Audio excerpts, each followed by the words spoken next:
नमस्कार, स्वागत है आप सभी का एवन टीवी में। मैं हूं आपके साथ हर्षदा जोशी। आइए नजर डालते हैं इस वक्त की उत्तराखंड की खबरों पर। राजधानी देहरादून स्थित उत्तरांचल यूनिवर्सिटी में 3 दिवसीय राष्ट्रीय संगोष्ठी और 4 दिवसीय सेमिनार के दूसरे दिन केंद्रीय मंत्री जितेंद्र सिंह, मुख्यमंत्री पुष्कर सिंह धामी संघ पूर्व सर कार्यवाहक भैया जी जोशी ने मुख्य अतिथि के रूप में शिरकत की, जिसमें शास्त्रों में वर्णित पंच तत्वों का वैज्ञानिक आधार पर समझने और अनुसंधान को लेकर चर्चा हुई और आकाश, वायु, जल, पृथ्वी और अग्नि पर मंथन किया गया। आपको बता दें कि उत्तरांचल यूनिवर्सिटी में आकाश तत्व पर वैज्ञानिकों द्वारा गहन मंथन और चिंतन 7 नवंबर तक जारी रहेगा, जिसमें इसरो, विज्ञान एवं प्रौद्योगिकी विभाग, CSI, जैव प्रौद्योगिकी विभाग के वैज्ञानिक शिरकत कर रहे हैं।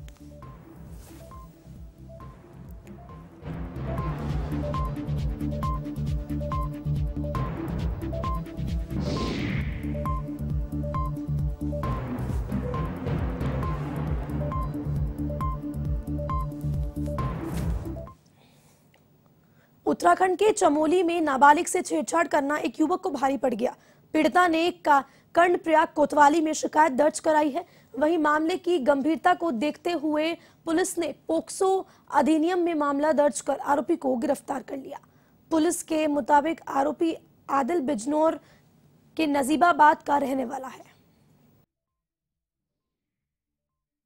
एक आदिल नाम का व्यक्ति जो नजीबाबाद का रहने वाला है, कर्णप्रयाग में धोबी का कार्य करता है, उसके द्वारा यहाँ 3 नाबालिग बच्चों के साथ अश्लील हरकतें की गई थी। उसके संबंध में शहर का माहौल भी खराब होने की संभावना थी, तो उसको देखते हुए शांति व्यवस्था बनाते हुए पुलिस द्वारा तत्काल उसमें अभियोग पंजीकृत किया गया। इसमें पोक्सो एक्ट के अंतर्गत अभियोग पंजीकृत किया गया है और अभियुक्त की तत्काल गिरफ्तारी की गई है और आज माननीय न्यायालय के समक्ष प्रस्तुत किया जाएगा। चलिए आपको सीधे लाइव लिए चलते हैं हिमाचल प्रदेश के सुंदरनगर में, जहां प्रधानमंत्री नरेंद्र मोदी जनसभा को संबोधित कर रहे हैं और क्या कुछ कह रहे हैं आपको सुनाते हैं।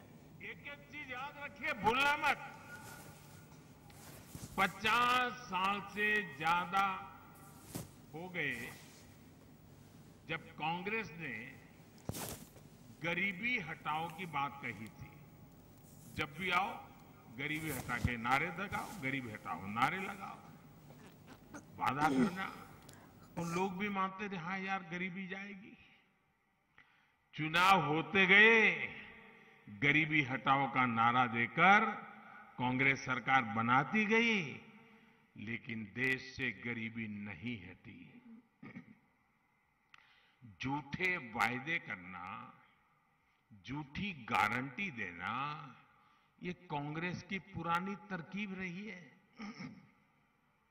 आपको याद होगा किसानों को कर्ज माफी के नाम पर कांग्रेस किस तरह झूठ बोलती रही।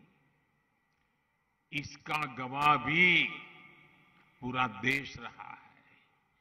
कांग्रेस की सच्चाई ये है कि 2012 में जिस घोषणा पत्र पर वो चुनाव जीते, मैं आज से 10 साल पहले की बात कर रहा हूं, उसमें आप निकाल करके देख लीजिए, 2012 में उनके जो वादे किए थे, जो उनके घोषणा पत्र में लिखा था, एक भी काम उन्होंने 2012 से 17 आपने उनको सर आंखों पर बिठाया, आपका एक भी काम उन्होंने किया नहीं।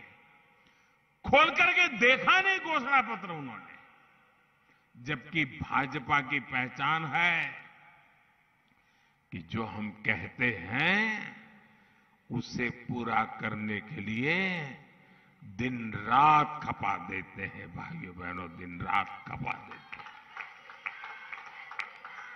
भाजपा जो संकल्प लेती है उसकी सिद्धि करके दिखाती है।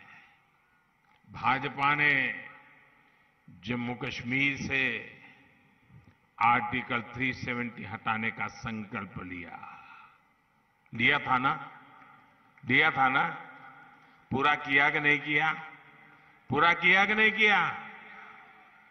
भाजपा ने राम मंदिर बनाने का संकल्प लिया था और वो निर्णय भी इसी हिमाचल की धरती में, पालमपुर में भाजपा की वर्किंग कमेटी में निर्णय किया गया था। भाइयों, इसी देवभूमि में निर्णय किया गया था। आज राम मंदिर बन रहा है कि नहीं बन रहा है? आप बताइए, बन रहा है कि नहीं बन रहा है? ऐसे नहीं, जरा जोरों से बोलिए, बन रहा है कि नहीं बन रहा है? वादा निभाया कि नहीं निभाया? वचन पूरा किया कि नहीं किया? साथियों, भाजपा के संकल्पों की सिद्धि का एक और उदाहरण, ये तो हमारी वीरों की भूमि है। हर परिवार फौजी परिवार है, हर घर हिंदुस्तान की सुरक्षा का किला है। अब देखिए, वन रैंक वन पेंशन, ये एक ऐसा उदाहरण है, वो कांग्रेस को। नैनीताल हाईकोर्ट ने एक याचिका पर राज्य की महिलाओं के लिए क्षैतिज आरक्षण वाले शासनादेश पर रोक लगा दी थी। अदालत की रोक के बाद उत्तराखंड सरकार पर क्षैतिज आरक्षण को बनाए रखने का दबाव था, जिसके बाद उत्तराखंड सरकार फिर इस मामले को लेकर सर्वोच्च न्यायालय पहुंच गई है और सुनवाई हुई। सुप्रीम कोर्ट ने नैनीताल हाईकोर्ट के आदेश पर रोक लगा दी है, यानी कि अब उत्तराखंड की महिलाओं को 30% क्षैतिज आरक्षण मिलेगा।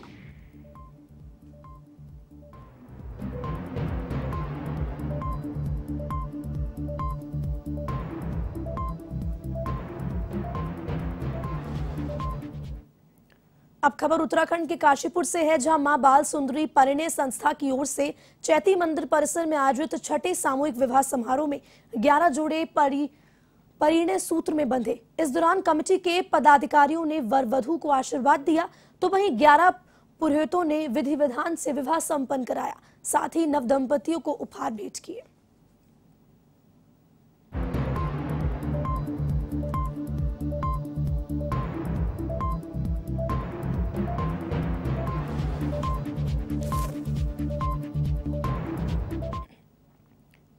उत्तराखंड के मंगलौर में बदमाशों का आतंक कम होने का नाम नहीं ले रहा। मंगलौर में दिल्ली हरिद्वार हाईवे के ढाबे पर अज्ञात बदमाश फायरिंग कर फरार हो गए। इधर घटना की सूचना पाकर मौके पर पहुंची पुलिस ने मौका मुआयना किया, साथ ही साथ मौके से कारतूस के खाली खोल भी बरामद किए हैं। फिलहाल पुलिस मामले की जांच कर रही है।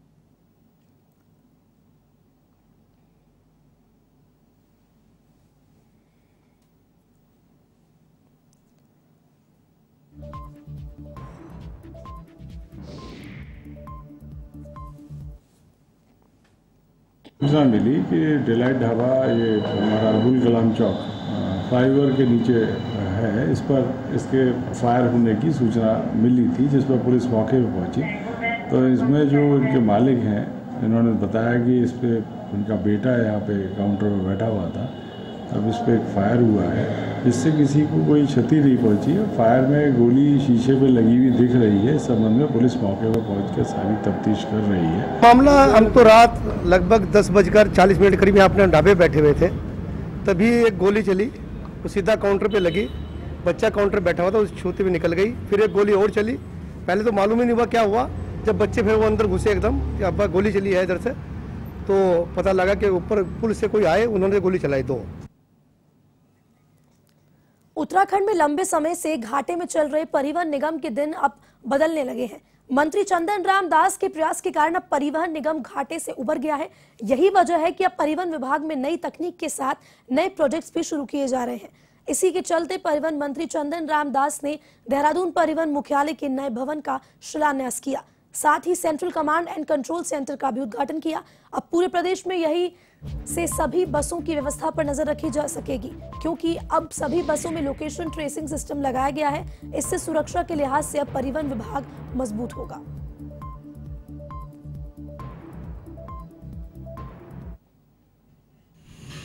आज परिवहन के क्षेत्र में एक बहुत बड़ी उपलब्धि आज हमारी हुई है। आजादी के अमृत महोत्सव और उत्तराखंड स्थापना दिवस के अवसर पर आज परिवहन निगम के कार्यालय में हमने जो परिवहन भवन है, वहां पर परिवहन निगम के कार्यालय का भी हमने आज शिलान्यास किया है। और इगास के अवसर पर आज जो BLT जो एक डिवाइस हमने बनाई है, ऐप बनाया है, उसका भी हमने शुभारंभ किया है। मैं अपने परिवहन से जुड़े हुए सभी लोगों को, प्रदेशवासियों को बहुत बहुत बधाई, बहुत बहुत शुभकामनाएं देता हूं। खबर लक्सर से है, जहां कोतवाली क्षेत्र के अकोधा खुर्द गांव में 20 वर्षीय युवक को गोली मारने का मामला सामने आया है। युवक के रिश्ते के मामा पर ही गोली मारने का आरोप है। घटना के बाद से ही मामा फरार बताया जा रहा है। वहीं पुलिस ने घायल युवक को उपचार के लिए लक्सर अस्पताल पहुंचाया, जहां उसकी गंभीर हालत को देखते हुए उसे हायर सेंटर रेफर किया गया।